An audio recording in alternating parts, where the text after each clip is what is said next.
ইরানের রাজপথ যেন এখন এক মরণপণ যুদ্ধের ময়দান। একদিকে বারুদ আর বুলেটের গর্জন, অন্যদিকে বুক চিতিয়ে দাঁড়িয়ে থাকা হাজারো ক্ষুব্ধ প্রাণ। ইরানের আকাশ এখন শুধু বারুদের গন্ধে নয়, বরং ভারী হয়ে উঠেছে স্বজনহারা মানুষের আর্তনাদে।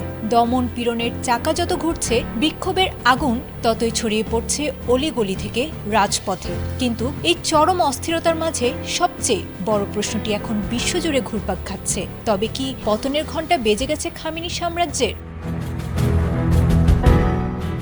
ইরানের চলমান সরকার বিরোধী আন্দোলন এখন এক ভয়াবহ রক্তক্ষয়ী রূপ নিয়েছে। আইন শৃঙ্খলার রক্ষাকারী বাহিনীর তাজা গুলিতেও পিছু হটেনি জনস্রোত। উল্টো নতুন নতুন এলাকায় দাবানলের মতো ছড়িয়ে পড়েছে এই বিদ্রোহ। গণমাধ্যম বিবিসির তথ্য অনুযায়ী হাসপাতালের করিডোরগুলোতে এখন তিল ধারণের ঠাঁই নেই। মর্গের শীতল প্রকোষ্ঠগুলো লাশে ঠাসা। চিকিৎসকের ভাষ্যমতে নিহতের তালিকায় সিংহভাগই তরুণ, যাদের বুক ও মাথা লক্ষ্য করে সরাসরি গুলি চালানো হয়েছে।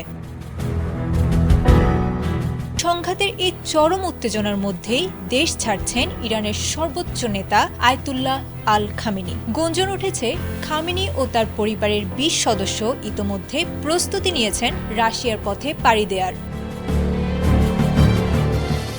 তবে এই গুঞ্জনের আগুনে জল ঢেলে দিয়েছে ভারতের ইরানি দূতাবাস।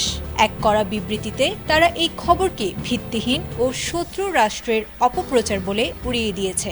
দূতাবাসের দাবি, ইসরায়েলের সাথে যুদ্ধের সময়ও যিনি বিচলিত হননি, সাধারণ বিক্ষোভের মুখে তার পালানোর খবর পুরোপুরি গুজব। তবুও প্রশ্ন থেকে যায়, বুলেট আর লাশের মিছিল কি তবে ইরানের ক্ষমতার মসনদকে সত্যি টালমাটাল করে দিল?